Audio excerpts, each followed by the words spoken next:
The Echo Sounder, one of the biggest advancements in marine technology and naval equipment, broke major technological barriers by increasing our military capability and furthering our knowledge of seismic activity in the ocean. After the events of World War I, the Allies needed a technological advancement in their naval equipment due to the German U-boats and water mines destroying their battleships. During the Battle of the Atlantic, the Allies were struggling a lot. After this, Allies needed something to counter submarines. The Echo Sounder was created by a German scientist by the name of Alexander Bahn. It was a type of sonar that determined the depth of the water under its range by transmitting sound waves into the water.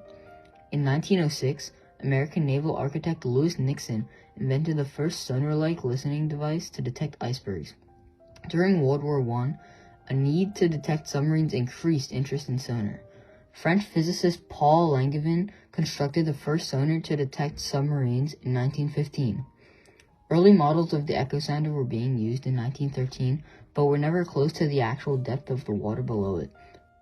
When World War II was beginning, naval warfare and battles between battleships were much more common and important. The Nazis had advanced U-boats that would torpedo Allied ships without them even noticing until they were actually hit. That was when the Allies decided that something needed to be done. A scientist from the Royal Navy of England and the U.S. Navy came together to try and improve the early models of the Echo Sounders. The improvements made to the Echo Sounder probably changed the whole course of the war. Special Navy battleships were fitted with this equipment and had the only purpose of hunting down enemy U-boats, also called submarines.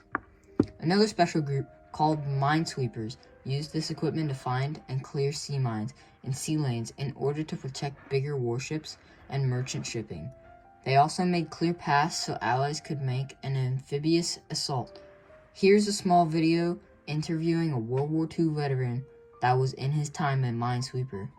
August 25th, 2002, and this is the beginning of an interview with Donald Patrick Finn in Oak Park, Illinois. Mr. Finn is my father.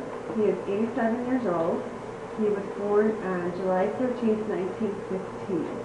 What war and branch of service you served in? It was World War II, served in the United States Navy. And what was your rank?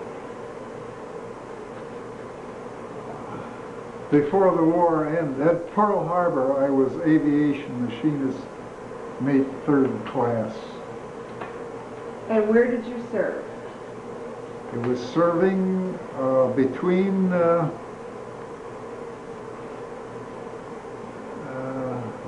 in the area of Midway Island and back to Pearl Harbor. Do you recall when your service ended? Yes. Oh, sure, yes, I do. And I was thinking, did I hear shipping over music, or am I going to get out? Well, I just, sometime in May or June, I think it was, and I was discharged from Minneapolis, Minnesota. Did you spend a lot of time thinking or writing about your military experience? No, I didn't. Once I had the diary made, I put it in a box.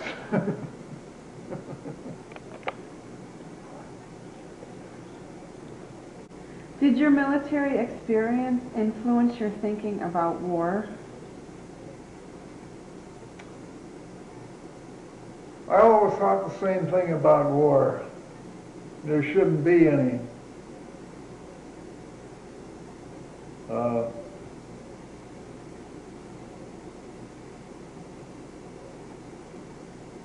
I think it made me a little leery when reading about wars, to be darn sure that everybody isn't right or everybody isn't wrong, and that there should be a lot more negotiation.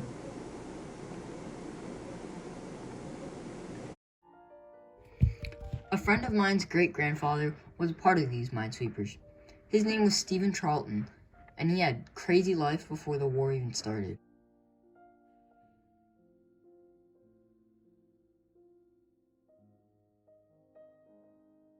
He worked in a coal mine, got kicked by a pony, and even got struck by lightning.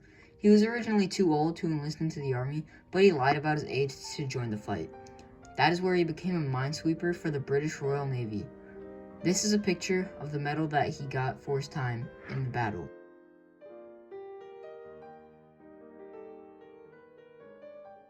In terms of war, it is extremely difficult to create something very important and not have data stolen or sabotaged by the enemy. That is why the Echo Sounder broke that technology barrier at that time. The Echo Sounder gave more benefits than the Allies thought. While battleships were looking for U-boats, the Echo Sounder mapped the ocean floor and its elevation, giving us a better idea of what is in the ocean, and also found the mid-ocean ridge, which later then proved the continental drift theory. The continental drift theory was the idea that all continents are constantly moving. Thanks to the Echo Sounder, this theory has been proven by finding that something that is called the mid-ocean ridge, which is an underwater mountain range where magma cycles through convection currents in the ranges, which creates more oceanic crust. The oceanic crust then moves the tectonic plates that we live along, proving the theory of continental drift. The Echo Sounder was mainly built for finding enemy submarines, but that didn't stop it from picking up other things on the radar. It sometimes detects schools of fish or plankton. Companies like Lowrance and Humminbird took advantage of this. They started selling their own Echo Sounders, also known as fish locators. That would show anything below the range of the Echo Sounder. This made fishing so much easier.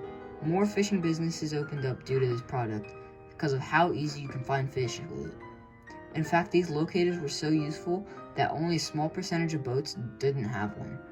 All Echo Sounders have their potential effects on marine wildlife. Fish have no effect to the Echo Sounders because they did not hear the frequency emitted from Echo Sounders. Real effects happen to marine mammals. Unlike fish, different kinds of sea mammals can hear and have reactions to the sounder. The effects can either draw the animal closer to the Echo Sounder, chase them off, or even have no effect. There are two different kinds of Echo Sounders, single beam and multi-beam. The main difference between the two is that single beam systems have beam widths of 10 to 30 degrees and an EN beam, while multi-beam systems, which are also called swath sonar, provide a series of slant range and elevation angle estimates along a fixed azimuth. Multi-beam systems determine the depth of the water and what is beneath it at a certain wide range, and single-beam systems determine the depth of the water in a smaller range, but has a deeper range in terms of depth. The Echo Sounder is not appreciated as much as it should be. It is amazing how an item used for war can branch out and contribute so much to the society that we live in today. The fishing industry will not have grown and made much profit without the Echo Sounder. The scientific community exploded with new knowledge found by the Echo Sounder. Information about the Earth as we know it will not have been the same without the Echo Sounder as well. And the effects that it caused on marine mammal life expanded our knowledge about these amazing creatures by showing us how they behave and popular locations to find them. All around this, why the invention of the Echo Sounder broke barriers and expanded our knowledge of the Earth that we live on.